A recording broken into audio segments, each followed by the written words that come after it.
What if I told you that right now, beneath one of the world's most ancient rivers, 4 terrifying angels sit chained in darkness, waiting for the exact moment they'll be released to wipe out a third of humanity?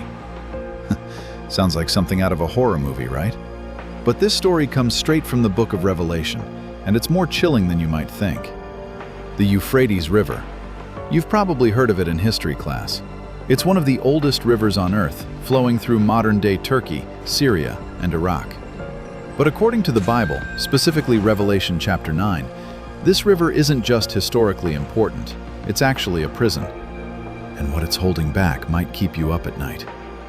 So who exactly are these mysterious beings?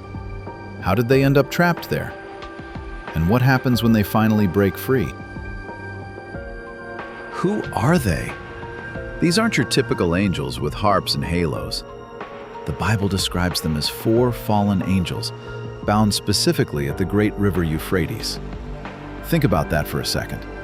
Not just any angels, but 4 particular ones that God Himself had to chain up in a specific location.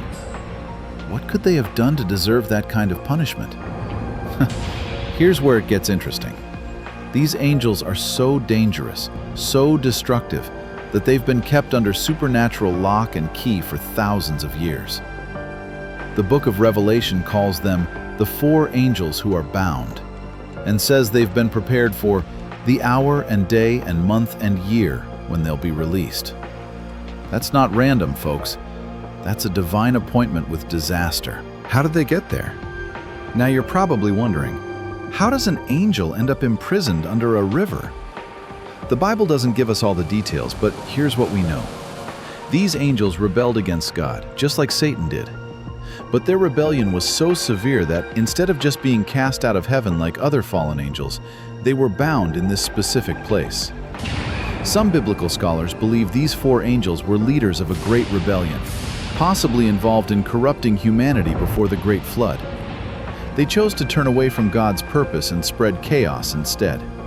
And God said, "Enough."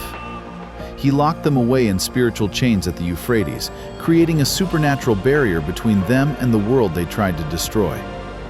Think about it like this.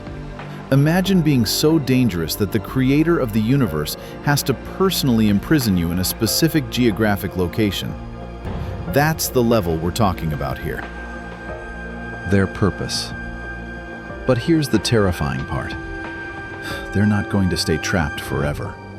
According to Revelation 9:15, these 4 angels have a specific purpose, and it's absolutely horrifying. When they're released, their job is to kill a third of mankind. Let me say that again, 1/3 of all people on Earth. The Bible says that when their moment comes, they'll command a massive army of 200 million. Some people think this is a literal demon army. Others believe it represents something even more catastrophic. Either way, the destruction they bring will be unlike anything humanity has ever seen. So why keep them bound until that specific moment? Maybe it's mercy. Maybe God is giving humanity every possible chance to turn back to Him before judgment falls. Or maybe it's all part of a bigger plan we can't fully understand yet. One thing's for sure, though. The 4 angels under the Euphrates aren't a myth or a metaphor. They're a warning. A reminder that there are forces in this universe far more powerful and terrifying than we can imagine. And somewhere beneath that ancient river, they're waiting.